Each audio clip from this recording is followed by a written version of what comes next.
നീലഗിരിക്ക് പോകുന്നിടത്ത് ഓവാലി എന്ന് പറഞ്ഞൊരു ഗ്രാമമുണ്ട്. അവിടെ നിന്ന് പോകണം.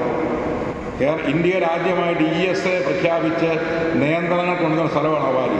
നേരത്തെ PC സാർ പറഞ്ഞ പോലെ അവിടെ ഓട് മാറണമെങ്കിൽ നമ്മൾ വനം വകുപ്പിൻ്റെ പെർമിഷൻ മേടിക്കണം. ഇപ്പം നമ്മൾ ഇന്ന് കാണുന്നൊന്നും ആയിരിക്കില്ല. രണ്ടാമത്തെ കാര്യം, നമുക്കിന്ന് ഭൂമിക്ക് എന്ത് വിലയുണ്ട്? ആ വിലയൊക്കെ വട്ടം പൂജ്യമാകും.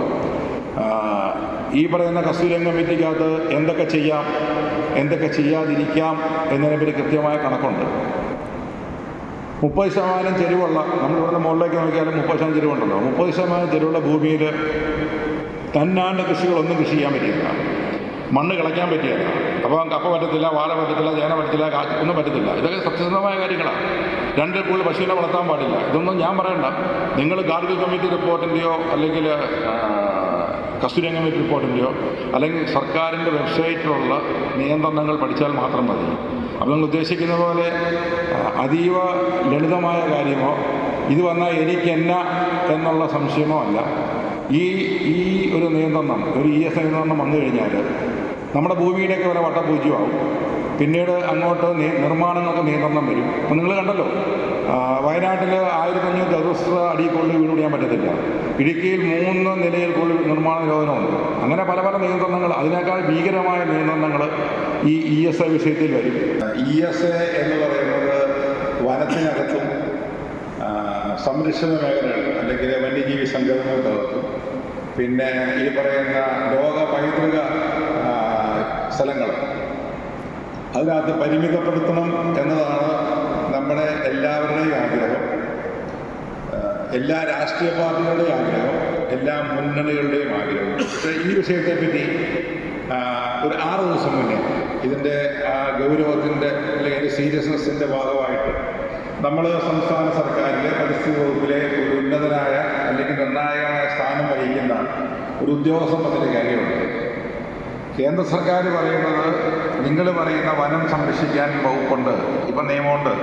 നിങ്ങൾ പറയുന്ന പരിസ്ഥിതി നിങ്ങൾ പറയുന്ന പ്രൊട്ടക്റ്റഡ് ഏരിയ അല്ലെങ്കിൽ വന്യജീവി സങ്കേതങ്ങൾ സംരക്ഷിക്കാൻ ഇപ്പം തന്നെ നിയമമുണ്ട്. നിങ്ങൾ പറയുന്ന ലോക പൈതൃക സങ്കേതങ്ങൾ സംരക്ഷിക്കാൻ ഇപ്പം നിയമമുണ്ട്. ഞങ്ങളുടെ ആവശ്യം അതൊന്നുമല്ല.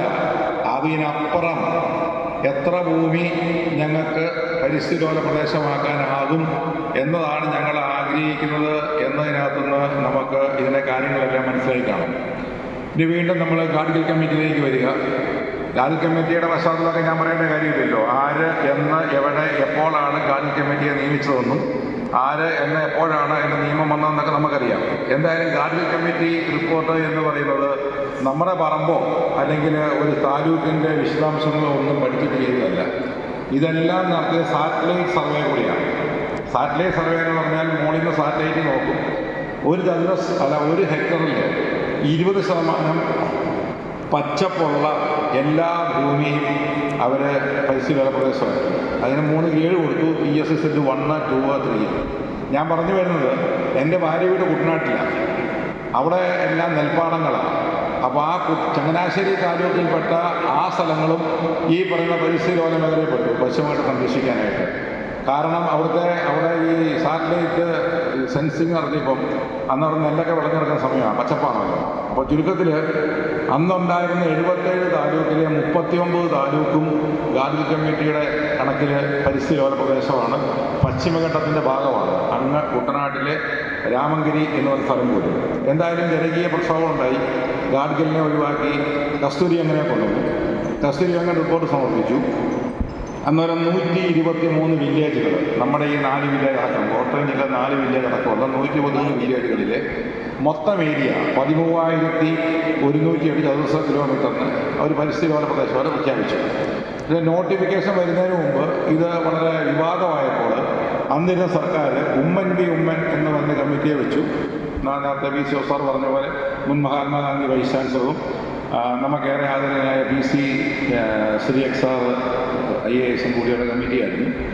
അവരതിനകത്ത് കണ്ടെത്തൽ നടത്തി. അതിനകത്ത് 9107 ചതുരശ്ര കിലോമീറ്റർ വനവും ബാക്കി 800 ചതുരശ്ര കിലോമീറ്റർ വനേതരവുമാണ്. അങ്ങനെ 9993.7 ചതുരശ്ര കിലോമീറ്റർ പരിസ്ഥിതി ലോല മേഖലയായിട്ട് നിർദ്ദേശിക്കാൻ തീരുമാനിച്ചു. നാളിതുവരെ നമ്മുടെ അന്വേഷണത്തിലും വിവരാവകാശ രേഖയിലും ഈ 9993.7 ചതുരശ്ര കിലോമീറ്റർ എന്ന രേഖ അല്ലെങ്കിൽ ആ കണക്ക് സംസ്ഥാന സർക്കാർ കേന്ദ്രത്തിന് അയച്ചതായ ഔദ്യോഗിക രേഖകളൊന്നുമില്ല. പക്ഷേ ആദ്യം ഇറങ്ങിയ നോട്ടിഫിക്കേഷനിൽ ഈ പറയുന്ന 123 വില്ലേജിലെ 9993.7 ചതുരശ്ര കിലോമീറ്റർ പരിസ്ഥിതിലോല മേഖലയാണ് പ്രഖ്യാപിക്കപ്പെട്ടു. ആ നോട്ടിഫിക്കേഷൻ ഇറങ്ങി. ആദ്യം ഇറങ്ങിയത് 2014 മാർച്ച് മാസം 10-ാം തീയതി. തൊട്ടുപുറകെ 28/7/2015 ജൂലൈ മാസം 28-ാം തീയതി സംസ്ഥാന സർക്കാർ ഒരു കത്ത് കേന്ദ്ര സർക്കാരിന് അയച്ചു.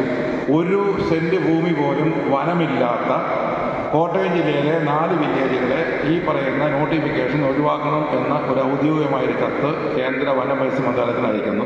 അവിടെ നിന്നാണ് ഈ മേലുകാവിൻ്റെ ഒരു സംരക്ഷണം ആരംഭിക്കുന്നത് 28/7/2015. പക്ഷേ നിർഭാഗ്യവശാൽ ഈ അയക്കുന്ന കത്തുകൾക്കൊന്നും കേന്ദ്ര സർക്കാർ വില കൊടുത്തില്ല. അവർ പിന്നെ നോട്ടിഫിക്കേഷൻ പഴയ പോലെ തന്നെ പുറപ്പെടുവിച്ചുകൊണ്ടിരുന്നു. രണ്ടാമത്തെ നോട്ടിഫിക്കേഷൻ 2015 സെപ്റ്റംബർ 4-ന് ഇറങ്ങി. മൂന്നാമത്തെ നോട്ടിഫിക്കേഷൻ 2017 ഫെബ്രുവരി 27-ന് ഇറങ്ങി. ആ നോട്ടിഫിക്കേഷനിലെല്ലാം ഈ പറയുന്ന നിങ്ങളുടെ 4 വില്ലേജുകളടക്കം 123 വില്ലേജുകളും 9993.7 ചതുരശ്ര കിലോമീറ്ററും പരിസ്ഥിതിലോല മേഖലയിൽ തന്നെയായിരുന്നു. അത് അന്നും അത് ഇന്നും അത് ഇപ്പോഴും അങ്ങനെയാണ്. പിന്നീട് ഇത് ഒരു വൻ വിഷയമായപ്പോൾ നിങ്ങൾക്കറിയാമല്ലോ, സാറ്റലൈറ്റ് സെൻസിങ് നടത്തി, Kerala state remote sensing agency പഠനം നടത്തി. പിന്നീട് നിങ്ങൾക്കെല്ലാം അറിയാവുന്ന പോലെ പഞ്ചായത്ത് തലത്തിൽ ഒരു 5 അംഗ സമിതിയെ തിരഞ്ഞെടുത്തു. Panchayat president, panchayat secretary, village officer, കൃഷി ഓഫീസർ, ഏറ്റവും അടുത്തുള്ള ഫോറസ്റ്റ് റേഞ്ചർ, ഇവർ കൂടി പോയിട്ട് കൃത്യമായി വില്ലേജ് രേഖകൾ കണക്കാക്കി വില്ലേജ് രേഖകൾക്കകത്ത് കൃത്യമായി അളന്ന് തിട്ടപ്പെടുത്തി അവർ ESI ഏതാണ്, നോൺ ESI ഏതാണെന്ന് കണക്കെടുത്തു. ESIക്കകത്ത് പെട്ടിരിക്കുന്നത് വനം, പിന്നെ വെളിപ്രദേശങ്ങൾ, പിന്നെ നമ്മുടെ തടാകങ്ങൾ, ഇവിടെ അതില്ല കാരണം ഇടുക്കിയിലൊക്കെ പോലെ തന്നെ, പിന്നെ ഫോറസ്റ്റ് പ്ലാന്റേഷനുകൾ. നോൺ ESI എന്ന് പറയുന്നത് ജനവാസ കേന്ദ്രങ്ങൾ, അതായത് ബിൽറ്റപ്പ് ഏരിയ, പിന്നെ നമ്മുടെ കാർഷിക മേഖലകൾ. അങ്ങനെ കൃത്യമായി കണക്കെടുത്ത് സർക്കാർ കൈവച്ചിരുന്നു. പക്ഷേ അതിന് പിന്നീട് നടപടിയൊന്നും ഉണ്ടായില്ല. 2017 നവംബർ മാസം 21-ാം തീയതി ഈ വിഷയം കൊടുമ്പിരി കൊണ്ടിരിക്കുമ്പോൾ ഇന്നത്തെ മുഖ്യമന്ത്രി അതിനൊരു ചർച്ച വേണം. വെറും ചർച്ചയല്ല, എനിക്ക് ഈ 123 വില്ലേജിൻ്റെയും ക്ലിയർ കഡസ്ട്രൽ മാപ്പും അവിടുത്തെ ജനങ്ങളിൽ ആവശ്യിക്കുന്ന സാറ്റലൈറ്റ് മാപ്പും പവർ പോയിൻ്റ് പ്രസൻറ്റേഷനെയും കാണണമെന്ന് ആവശ്യപ്പെടുകയും 3.5 മണിക്കൂർ കൊണ്ട് അദ്ദേഹം 123 വില്ലേജിൻ്റെയും രേഖകൾ പരിശോധിച്ചപ്പോൾ നിങ്ങൾക്കറിയാമല്ലോ, ഞാൻ രാഷ്ട്രീയം പറയുന്നത്, അദ്ദേഹം ഒരു രാഷ്ട്രീയക്കാരനാണ്, കേരളമണി നടന്നയാണ്. അദ്ദേഹം ചോദിച്ചു ശാന്തമ്പാറ എങ്ങനെയാണ് വനമാകുന്നത്, രാജാക്കാട് എങ്ങനെയാണ് വനമാകുന്നത്. അങ്ങനെ അദ്ദേഹത്തിൻ്റെ ചോദ്യങ്ങൾക്ക് മുമ്പിൽ ഈ പറയുന്ന കേരളത്തിലെ അത്യുന്നത പരിസ്ഥിതി നേതാക്കന്മാർ, അതായത് വനം സെക്രട്ടറി, പരിസ്ഥിതി സെക്രട്ടറി, പിന്നെ കേരള സ്റ്റേറ്റ് ബയോഡൈവേഴ്സിറ്റി ബോർഡിൻ്റെ chairman, Kerala state remote sensing ഏജൻസിയുടെ ഡയറക്ടർ, ഇവർക്ക് ഉത്തരവില്ലാതെ പോയി. അപ്പോൾ കൃത്യമായി പറഞ്ഞു, ഇതിനകത്തുനിന്ന് ജനവാസ കേന്ദ്രങ്ങളെയും കൃഷിയിടങ്ങളെയും ഒഴിവാക്കി വനസമാനമായ പ്രദേശങ്ങൾ മാത്രം കൊണ്ടുവരണം എന്ന് പറഞ്ഞ് വീണ്ടും മാപ്പ് സമർപ്പിക്കാൻ പറഞ്ഞു. 4 മാസങ്ങൾക്ക് ശേഷം 2018 മാർച്ച് മാസം 13-ാം തീയതി വീണ്ടും പ്രസൻറ്റേഷൻ നടത്തി. അപ്പോൾ അസന്നിഗ്ധമായ ഭാഷയിൽ അവിടെ തീരുമാനമുണ്ടായി. 123 വില്ലേജിനെ കണക്കാക്കേണ്ട കാര്യമില്ല, 92 വില്ലേജ് മതി. ആ 92 വില്ലേജിൽ 8656 ചതുരശ്ര കിലോമീറ്റർ ആണ് ESI എന്ന് പറഞ്ഞ് കൃത്യമായിട്ട് അതിൻ്റെ വിശദാംശങ്ങളെല്ലാം കേന്ദ്ര വനം പരിസ്ഥിതി മന്ത്രാലയത്തിന് സമർപ്പിച്ചു. ഇനിയാണ് ഇതിൻ്റെ പ്രശ്നം. 123 വില്ലേജിൽ 9107 ചതുരശ്ര കിലോമീറ്റർ വനം ഉണ്ട് എന്ന് പറഞ്ഞത് ആരാണെന്നറിയില്ല. കേരളത്തിലെ മൊത്തം വില്ലേജ് 1400 വില്ലേജുണ്ട്.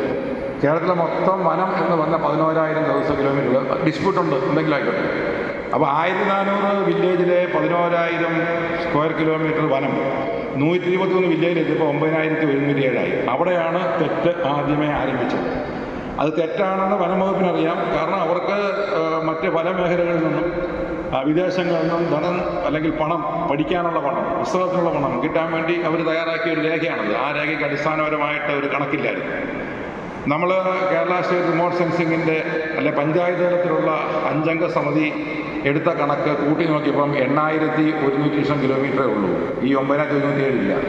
എന്തായാലും അതിനുശേഷം ഈ 8656 ചതുരശ്ര കിലോമീറ്ററാണ് കേരളത്തിലെ ESI 2018 ജൂലൈ മാസത്തിൽ സംസ്ഥാന സർക്കാർ എല്ലാ രേഖകളും സഹിതം കേന്ദ്ര വനം പരിസ്ഥിതി മന്ത്രാലയത്തെ അറിയിച്ചെങ്കിലും അവർ രണ്ട് കാര്യങ്ങൾ ചോദിച്ചു. ഒന്ന്, നിങ്ങൾ ഈ പറയുന്ന 8656 ചതുരശ്ര കിലോമീറ്ററിൻ്റെ അതിർത്തികൾ നിങ്ങൾക്കറിയാമല്ലോ, നമ്മുടെയൊക്കെ വീട്ടിൽ നമ്മുടെയൊക്കെ അതിർത്തിക്കല്ലുണ്ട്. അത് ഒന്നെങ്കിൽ കല്ലായിരിക്കും, അല്ലെങ്കിൽ ഇപ്പോൾ കോൺക്രീറ്റ് ആയിരിക്കും, അല്ലെങ്കിൽ കമ്പിയായിരിക്കും.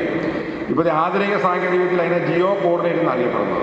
അതായത് ഗൂഗിൾ മാപ്പിൽ ജിയോ കോർഡിനേറ്റ് ഫിക്സ് ചെയ്ത് അയച്ചു കൊടുക്കാൻ പറഞ്ഞു. അപ്പം സർക്കാരിനോട്, കേന്ദ്ര സർക്കാർ സംസ്ഥാന സർക്കാരിനോട് നിങ്ങൾ പറഞ്ഞ 8656 ചതുരശ്ര കിലോമീറ്ററിൻ്റെ മാപ്പും അതിൻ്റെ അതിർത്തിക്കല്ലുകളും ജിയോ കൊണ്ട് അയക്കാൻ പറഞ്ഞിട്ട് 6 പ്രാവശ്യം കേന്ദ്ര സർക്കാർ കത്തയച്ചു. ഇവർ റെസ്പോണ്ട് ചെയ്തില്ല. അവസാനം അന്ന് ഇതിനിടയ്ക്ക് ചീഫ് ഇലക്ഷൻ കമ്മീഷണർ റിട്ടയർ ചെയ്ത് അശോക് ലവാസ, അന്ന് അദ്ദേഹം കേന്ദ്ര വനം പരിസ്ഥിതി മന്ത്രിയാണ്, വനം സെക്രട്ടറിയാണ്. അത് ഇവിടുത്തെ ചീഫ് സെക്രട്ടറി ജി തോമസിന് 3 പേരിലൊരു ദീർഘമായ കത്ത് എഴുതി ഇനി നിങ്ങളിത് പ്രതികരിക്കുന്നില്ലെങ്കിൽ ഞങ്ങളുടെ സൗകര്യം പോലെ ചെയ്യും. അപ്പോൾ ജി തോമസിന് വീണ്ടും സമയം ചോദിച്ചു. എന്തിനു പറയുന്നു, നാളിതുവരെ ഇവർക്ക് ഈ പറയുന്ന ഷേപ്പ് ഫയലോ അല്ലെങ്കിൽ ഈ പറയുന്ന മാപ്പോ ജിയോ കൊണ്ട് എടുക്കാൻ സാധിക്കാത്തതിൻ്റെ കാരണം സത്യസന്ധമായി പറയുകയാണെങ്കിൽ 123 വില്ലേജിലെ അല്ലെങ്കിൽ 92 വില്ലേജിലെ വനത്തിൻ്റെ അതിർത്തി ഏതാണെന്നും എത്ര സ്ക്വയർ മീറ്റർ വനം ഉണ്ടെന്നും കൃത്യമായ രേഖകളുടെ അടിസ്ഥാനത്തിൽ കേന്ദ്ര സർക്കാരിനെ അറിയിക്കാൻ സംസ്ഥാന വനം വകുപ്പിന് സാധിക്കുന്നില്ല. അതാണ് സത്യം. അതങ്ങനെ നിൽക്കുന്നു. അങ്ങനെ 2018 8656 എന്ന് പറഞ്ഞു. ആ കത്തവിടെ ചെന്ന് 4-ാം ദിവസം വീണ്ടും അടുത്ത നോട്ടിഫിക്കേഷൻ വന്നു, 4ാമത്തെ നോട്ടിഫിക്കേഷൻ 2018 ഒക്ടോബർ 3-ാം തീയതി. അന്നും നിങ്ങളുടെ 4 വില്ലേജ് അടക്കമുള്ള 123 വില്ലേജ് 9993 ചതുരശ്ര കിലോമീറ്റർ ആയിരുന്നു ആ നോട്ടിഫിക്കേഷൻ്റെ ഭാഗം. അതിനുശേഷം ഇതിങ്ങനെ തീരുമാനമില്ലാതെ മുന്നോട്ട് പോകുന്നതുകൊണ്ട് 2022 ഏപ്രിൽ മാസത്തിൽ കേന്ദ്ര സർക്കാർ 5-അംഗ സമിതിയെ നിയമിച്ചു. മുൻ വനം ചീഫ്, കേന്ദ്രത്തിലെ വനം ചീഫിൻ്റെ നേതൃത്വത്തിൽ 5-അംഗ സമിതിയെ നിയമിച്ചു. അവരോട് ESI വിഷയം അടിയന്തരമായി പരിഹരിക്കാൻ പറഞ്ഞു. അപ്പോൾ പിന്നെ തീരുമാനങ്ങൾ പെട്ടെന്നായപ്പോൾ അവർ ചീഫ് സെക്രട്ടറിയെ വിളിക്കുന്നു, അങ്ങോട്ട് മീറ്റിങ്ങിന് വിളിക്കുന്നു. 5-6 മീറ്റിംഗ് കഴിഞ്ഞപ്പോൾ അവർ പറഞ്ഞു, നിങ്ങൾ കൃത്യമായിട്ട് ഈ നിങ്ങൾ ഉദ്ദേശിക്കുന്ന ജനവാസങ്ങൾ ഒഴിവാക്കിക്കും. പക്ഷെ നിങ്ങൾ ഉദ്ദേശിക്കുന്ന ESIയുടെ മാപ്പും ഈ ജിയോ കോർഡിനേറ്റ് അതിർത്തിക്കല്ലും അയച്ചു തരണമെന്ന് പറഞ്ഞു. അപ്പോൾ പെട്ടു എന്ന് മനസ്സിലാക്കിയപ്പോൾ 2023 സെപ്റ്റംബർ ഒക്ടോബർ മാസങ്ങളിൽ അവർ ഒരു പുതിയ കണക്കെടുത്തു. ആ കണക്കിൽ 8711 ചതുരശ്ര കിലോമീറ്ററാണ് കേരളത്തിലെ ESI അല്ലെങ്കിൽ പരിസ്ഥിതിലോല മേഖല എന്ന് പറയുന്നത്. 93 വില്ലേജുകളിലേത്. അത് കൃത്യമായിട്ട് പല രേഖകളിൽ നിന്നും ക്രോഡീകരിച്ചാണ് അവകാശപ്പെടുന്നത്. അതിനുശേഷം ആ രേഖകളുടെ അടിസ്ഥാനത്തിൽ ആധുനിക സാങ്കേതികതയുടെ ഭാഗമായിട്ട് ഗൂഗിൾ എർത്തിനകത്ത് അവർ KML ഷേപ്പ് ഫയൽ എന്നൊരു ഫയലുണ്ടാക്കി. ആ ഫയൽ അവർ വനം വകുപ്പിൻ്റെ ഓഫീസിലേക്ക് അയച്ചു കൊടുത്തു. നിങ്ങൾ ദീപിക വായിക്കുന്നവർ കണ്ടു കാണും. ഇന്നത്തെ ദീപിക ജനപർവ്വത്തിൽ ഇന്നലെ മുഖ്യമന്ത്രിയുമായിട്ട് രണ്ട് ബിഷപ്പുമാർ ചർച്ച ചെയ്യുന്നുണ്ട്. അതിനകത്ത് ഇരുന്നൊരാളുണ്ട്, ജോയി കണ്ണന്തറ. അദ്ദേഹം നമ്മുടെ മാനത്തൂരിൽ നിന്ന് പോയ ഒരു കർഷകനാണ്. അദ്ദേഹത്തിൻ്റെ 100-130 ഏക്കർ സ്ഥലം ESI പോയിട്ടുണ്ട്. അധ്വാനിയായ കർഷകൻ, സമരവീര്യം പോരാത്ത ആൾ, നിരന്തരം ഫൈറ്റ് ചെയ്യുന്ന ആളാണ്. അപ്പോൾ അദ്ദേഹം DFO പറഞ്ഞു, സാറേ ഇത് ഞങ്ങൾക്ക് പുറത്തു തരാൻ പറ്റത്തില്ല, ഈ ഷേപ്പ് ഫയൽ ഞങ്ങൾക്കുള്ളതാണ്, നിങ്ങൾക്കുള്ളതല്ല. അപ്പോൾ എൻ്റെ പറമ്പിൽ എൻ്റെ സ്ഥലം എൻ്റെ ഭൂമി ഇതിൽ പെട്ടിട്ടുണ്ടില്ല എന്ന് പറയുകയാണെങ്കിൽ നമ്മുടെ ഈ സാധനം കിട്ടുന്നത് അത് തരാൻ പറ്റും സാറേ, കോൺഫിഡൻഷ്യലാണെന്ന് പറഞ്ഞു. അദ്ദേഹം എന്നെ വിളിച്ചു പറഞ്ഞു. ഞാൻ ജോസഫിനെ വിളിച്ച് വന്ന് മുഖ്യമന്ത്രിയുടെ അടുത്ത് പറഞ്ഞു, എന്തായാലും ആ ഷേപ്പ് ഫയൽ 2024 ജനുവരി മാസം ആദ്യമേ എല്ലാ പഞ്ചായത്ത് ഓഫീസുകളിലും കിട്ടി. നിങ്ങളുടേതടക്കം എല്ലാ പഞ്ചായത്ത് ഓഫീസുകളിലും ഈ പറയുന്ന ഷേപ്പ് KML ഫയൽ കിട്ടി, ജിയോ കോർഡിനേറ്റ് കിട്ടി. അവർ 3 മാസം സമയം അനുവദിച്ചു. 2024 മെയ് മാസം 12-ാം തീയതി ഏതൊക്കെ പഞ്ചായത്തുകളിൽ നിന്ന് ജനങ്ങളുമായിട്ട് സംവാദിച്ച് മാറ്റങ്ങൾ വരുത്തി അയച്ചോ അതെല്ലാം ഉൾപ്പെടുത്തി കേന്ദ്ര സർക്കാരിന് സമയപരിധി തീരുന്നതുകൊണ്ട് സംസ്ഥാന സർക്കാർ കൺസോളേറ്റ് ആയിട്ടുള്ള ഈ പറയുന്ന ഷേപ്പ് ഫയലിൻ്റെ കോപ്പി അയച്ചു കൊടുത്തിട്ടുണ്ട്. പക്ഷേ അതിനകത്തിൽ അവസാനത്തെ ഒരു സെൻറ്റൻസ് ഉണ്ട്, ഇത് പഞ്ചായത്തുകൾ ജനങ്ങളുമായിട്ട് സംവാദിച്ചുകൊണ്ടിരിക്കുന്നതുകൊണ്ടും എവിടെയെങ്കിലും ഇനി ഇതിന് ഡിസ്പ്യൂട്ട് ഉണ്ടെങ്കിൽ അത് തിരുത്തി കേന്ദ്രത്തിന് അയച്ചു കൊടുക്കുന്നതാണെന്ന് പറഞ്ഞു. ഇതയക്കുന്ന 2024 മെയ് മാസത്തിൽ. അതിനുശേഷമാണ് 2024 ജൂലൈ മാസം 31-ാം തീയതി ഇപ്പോഴത്തെ നോട്ടിഫിക്കേഷൻ വന്നിരിക്കുന്നത്. എനിക്ക് നിങ്ങളോട് പറയാനുള്ളത്, അതിൻ്റെ 60 ദിവസ സമയപരിധി ഈ 30-ാം തീയതി കൊണ്ട് തീരും. അപ്പം നമ്മൾ ചെയ്യേണ്ടതെന്ന് പറഞ്ഞാൽ കേന്ദ്ര വനം പരിസ്ഥിതി മന്ത്രാലയത്തിന് സാധിക്കുന്നവരെല്ലാം അതിനകത്ത് ഇമെയിൽ ഐ ഡി ഉണ്ട്. ഇമെയിൽ ഐ ഡിയിൽ മേലിയാവ് അല്ലെങ്കിൽ എന്താ പറയുന്നത് പൂഞ്ഞാർ തെക്കേക്കര കൂട്ടിക്കൽ തീക്കോയ്ക്ക് ഈ 4 വില്ലേജുകളെ ഒഴിവാക്കണമെന്ന് നിങ്ങൾ ഇമെയിൽ അയയ്ക്കുക. അല്ലെങ്കിൽ നിങ്ങളുടെ മാത്രം ഇവിടുത്തേത് മാത്രം നിങ്ങൾ ഇമെയിൽ അയയ്ക്കുക. സാധിക്കുന്നവരൊക്കെ ഒരു ലെറ്റർ ഡ്രാഫ്റ്റ് ചെയ്തിട്ട് ഇംഗ്ലീഷിൽ ഒരു കത്ത് 30 രൂപയുള്ള രജിസ്റ്റേർഡ് പോസ്റ്റിന് സ്പീഡ് പോസ്റ്റിന് പരമാവധി കത്തുകൾ അയയ്ക്കുക. അതുകൊണ്ടൊന്നും ഒരു കാര്യം നടക്കുകയെന്ന് നമുക്കറിയാം. പക്ഷേ അവിടെ കംപ്ലൈൻറ്റ് കൗണ്ടിങ് നടക്കും ministry of environment and forest. അപ്പോൾ നിങ്ങൾ സാധിക്കുന്നവരൊക്കെ ഒരു 30 രൂപ മുടക്കി ഒരു കത്തയക്കുക. സാധിക്കുന്നവരൊക്കെ ഇമെയിൽ അയക്കുക. ഈ പറയുന്ന സെപ്റ്റംബർ 30 കൊണ്ട് നമ്മുടെ ഈ പ്രശ്നം അന്തിമമായി പരിഹരിക്കപ്പെടുന്നില്ല.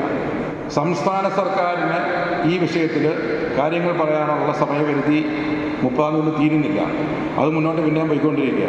അതിൻ്റെ ഭാഗമായിട്ടാണ് നമ്മൾ വളരെ വിശദമായ എനിക്കിപ്പോൾ നിങ്ങൾക്ക് ഷെയർ ചെയ്യാൻ പറ്റുകയില്ല.